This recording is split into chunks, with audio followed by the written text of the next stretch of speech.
We begin tonight as representatives from Turkey, Iran, and Russia are meeting in the Russian resort city, Sochi, to discuss the Syria peace process ahead of peace talks scheduled for July 31st in Astana, Kazakhstan. The three countries will be representing a diverse group of factions embroiled in the Syrian conflict.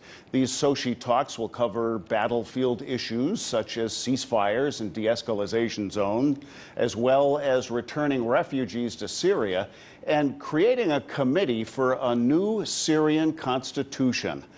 The summit is likely to address the significant victories achieved by pro-Assad forces in Daraa, as well as highly likely government offensive taking place in the terrorist stronghold Idlib in the near future. Meanwhile, in Syria, dozens of women from a minority sect have been kidnapped by Islamic State militants and may be killed if the Syrian government doesn't comply with their demands. But mainstream media is curiously quiet about this crisis. RT's Dan Cohen takes a look. Militants launched suicide bombing attacks and armed raids on the Syrian city of Suwayda last Wednesday.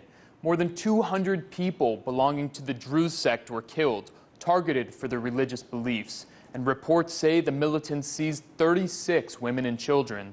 The militants reportedly sent these photos of the women to their family members on WhatsApp messages, threatening to burn them alive. Islamic State also released a video of forced messages from one of the hostages.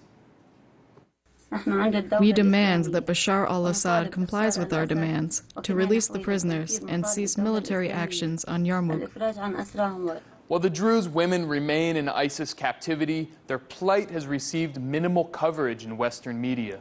A Google search shows only a handful of articles covering the kidnapping, nothing from the New York Times, the Washington Post, CNN, or MSNBC. It's a sharp contrast to the Western media fixation on mere allegations of chemical weapon attacks carried out by the Syrian government. But we don't have to go back to April for an event in Syria that garnered heavy coverage. On July 22nd, hundreds of white helmets, the US and UK-funded group that is linked to al-Qaeda, were evacuated by the Israeli military and shuttled to Jordan. Western audiences were subjected to seemingly endless coverage, and the top newspapers that have yet to discover the ISIS kidnapping were leading the way. So consumers of mainstream media may wonder, why do actual victims of ISIS seem to matter less than allegations of chemical weapon attacks?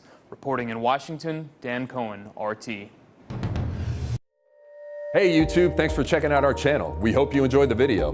We have tons of content for you just like this. For more of RT America's one-of-a-kind news and analysis, be sure to subscribe and never stop questioning more.